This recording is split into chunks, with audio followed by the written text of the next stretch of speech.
আসসালামু আলাইকুম, ওয়েলকাম করছি রিয়াসাত আজিম। ভিন্ন ধর্ম মতাদর্শে যারা শুনছেন সবার প্রতি আন্তরিক কৃতজ্ঞতা। তামিম ইকবালকে কেন্দ্র করে আলোচনা হচ্ছে, সাকিব আল হাসানকে কেন্দ্র করেও আলোচনা হচ্ছে। সাকিব আল হাসান আর টেস্ট খেলবেন না, আন্তর্জাতিক ক্রিকেট সাকিবের প্রায় শেষের দিকে, এবং এই আলোচনাটা আসলে অনেক বেশি বেগবান হয়েছে যে সাকিব আল হাসানের টেস্ট ক্যারিয়ারের শেষটা কোথায়, কানপুরে নাকি মিরপুরে। এই যে কোন পুরে সাকিবের টেস্ট ক্যারিয়ারের এন্ডিং, সেই সূত্র মেলাতেই মোটামুটি সাকিব আলোচনায়। এটা নিয়ে সাকিব তার জায়গা থেকে কথা বলছেন, বিসিবি কথা বলছে, ক্রীড়া মন্ত্রণালয় কথা বলছে। যাই হোক, তামিম ইকবালকে নিয়ে কথা বলেছে আসলে স্পোর্টস স্টার। এটা হচ্ছে ভারতীয় একটা গণমাধ্যম, এবং যেখানটায় তামিম ইকবাল এই মুহূর্তে যেহেতু ভারতে অবস্থান করছেন, তিনি কমেন্ট্রি প্যানেলের সদস্য। বাংলাদেশ ভারত চলমান যে সিরিজ চলছে সেখানকার, সেই জায়গায় তামিম ইকবাল খান ইন্টারভিউ দিয়েছেন স্পোর্টস স্টার, এবং সেই ইন্টারভিউকে কেন্দ্র করে তামিম ইকবাল চ্যাম্পিয়ন্স ট্রফিতে বাংলাদেশের হয়ে অংশগ্রহণ করছেন। তামিম ইকবাল খান তার রিটায়ারমেন্ট থেকে ফেরার যে লক্ষ্য বা ফেরার যে জায়গা, মঞ্চ, সেটা যেটাই হোক না কেন, চ্যাম্পিয়ন্স ট্রফি, সেই জায়গায় গোল সেট করেছেন, এরকম একটা আলোচনা এই মুহূর্তে প্রবল। কারণ তামিম ইকবাল ইন্টারভিউতে তার ন্যাশনাল টিমে আবারও ফেরা, ওয়ানডে সাইডে আবারও ফেরা, এই ইস্যুসগুলো নিয়ে কথা বলেছেন।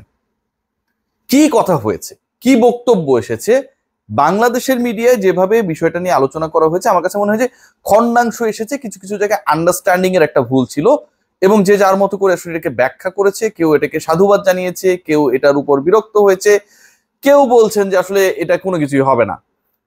মূল কাহিনীতে আসি। আসলে তিনটা পয়েন্ট, আবারও বলি, পয়েন্ট পয়েন্ট ভাগ ভাগ করে আলোচনা করলে বুঝতে এবং বলতে সুবিধা হয়। প্রথম ব্যাপার যেটা, তামিম ইকবাল খান তিনি একটা ব্যাপার ক্লারিফাই করার চেষ্টা করেছেন যে আসলে বাংলাদেশ জাতীয় দলে তিনি যদি ফেরেন, ধরেন তিনি চ্যাম্পিয়ন্স ট্রফি খেলবেন, ধরেন তিনি চ্যাম্পিয়ন্স ট্রফির আগে আরো একটা ওয়ানডে সিরিজে খেলবেন।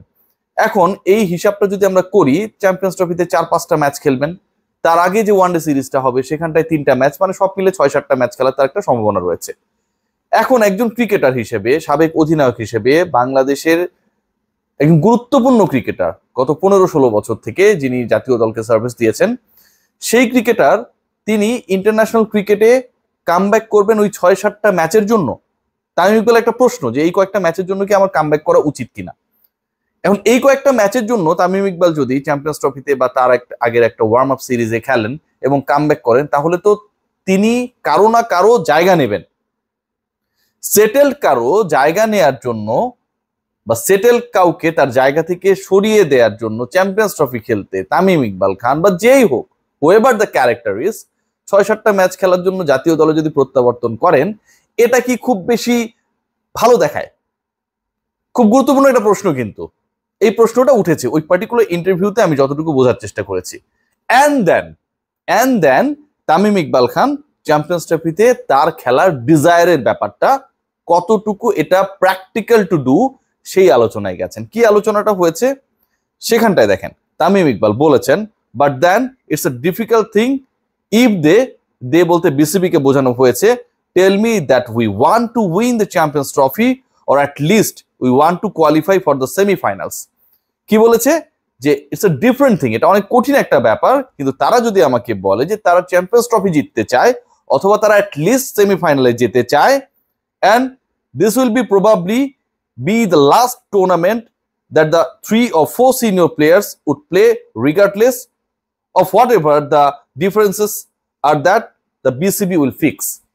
মানে চ্যাম্পিয়ন্স ট্রফি জেতা অথবা অ্যাটলিস্ট সেমিফাইনালে যাবার যদি বাংলাদেশ ক্রিকেট বোর্ড লক্ষ্য নির্ধারণ করে, এবং সেখানটায় যদি বাংলাদেশ ক্রিকেট বোর্ড একটা এমন অবস্থানে থাকে যে যেই 3-4 জন সিনিয়র ক্রিকেটার, যাদেরকে আমরা বাংলাদেশের ক্রিকেটের স্তম্ভ ভাবি, তাদের মধ্যে যাই থাকুক না কেন তারা এই লক্ষ্য অর্জনের জন্য খেলবে, তাহলে Tamim Iqbal Khan he could consider the issue, he could consider to play in the Champions Trophy ও come back to the national team. ব্যাপারটা কিন্তু এখানটা, এটা গেল 2 নাম্বার পয়েন্ট। থার্ড যে পয়েন্ট, মোস্ট ইম্পর্টেন্ট যেটা, সেখানটায় তামিম ইকবাল বলছে, do I play for the cricket board or do I play for the team. তিনি প্রশ্ন করছেন, যিনি আসলে স্পোর্টস স্টারের হয়ে যে ইন্টারভিউটা করেছেন, যে আমি আসলে ক্রিকেট বোর্ডের হয়ে খেলি নাকি আমি টিমের হয়ে খেলি। এরপর তামিম ইকবাল কি বলবেন সেটা হচ্ছে, where should this approach come from, মানে তাকে যে খেলার জন্য অনুরোধ করা হচ্ছে বা হবে, যদি সেটা অনুরোধ করা হয়, তাহলে এই অনুরোধটা আসলে কোন দিক থেকে আসবে? দলের থেকে নাকি বোর্ডের থেকে? এবার আসুন দল আর বোর্ডের পার্থক্যটা কথা সেটা তিনি ক্লিয়ার করেছেন ঠিক তার পরের লাইনে, the cricket board looks after me but the players also need to be welcoming. ধরুন ক্রিকেট বোর্ড তামিম ইকবালকে খেলাতে চায়, চ্যাম্পিয়ন্স ট্রফিতে জয়ের পরিকল্পনা করতে চায়, অ্যাটলিস্ট টপ 4-এ যেতে চায়। ক্রিকেট বোর্ড এটাও এনশিওর করতে চায় যে সিনিয়র ক্রিকেটার্স যারা তামিমের সমসাময়িক সেই 3-4 জন ক্রিকেটার সব ভুলে ন্যাশনাল টিমের জন্য লাস্ট একটা ফাইট দেবে। এরপরেও কথা থেকে যায়, এবং সেই কথাটা হচ্ছে যে আমি কি আসলে দলের জন্য খেলবো নাকি আমি বোর্ডের জন্য খেলবো? আমাকে খেলার অ্যাপ্রোচটা আসলে কে করবে, টিমের ক্রিকেটাররা নাকি ক্রিকেট বোর্ড? যদি আমি দলের জন্য খেলি তাহলে যেই ক্রিকেটাররা আমার সাথে খেলবে বা যেই ক্রিকেটার আমার মতোই দলের অংশ হবে তাদেরকে অনেক ওয়েলকামিং হতে হবে, তাদেরকে অনেক কর্ডিয়াল হতে হবে regarding the presence of Tamim Iqbal খান।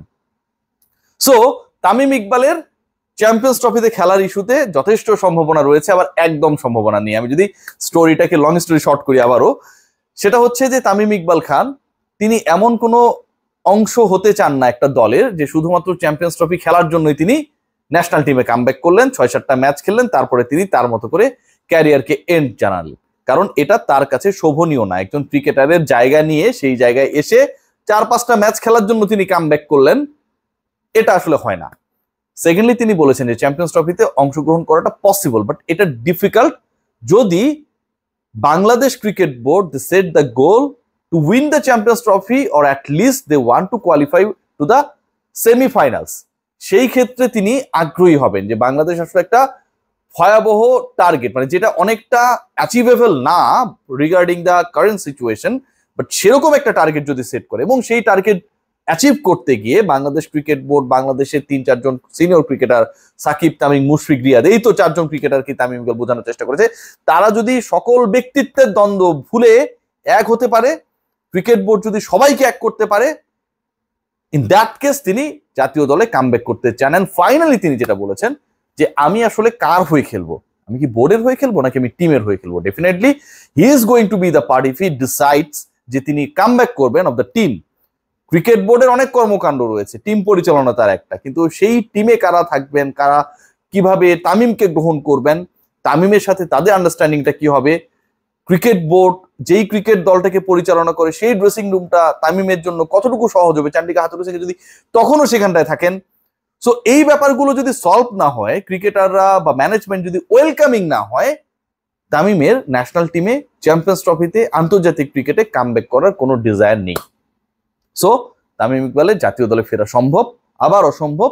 সম্ভব তখনই যখন সব সিচুয়েশন আমি যেভাবে বললাম সেরকমটা হবে।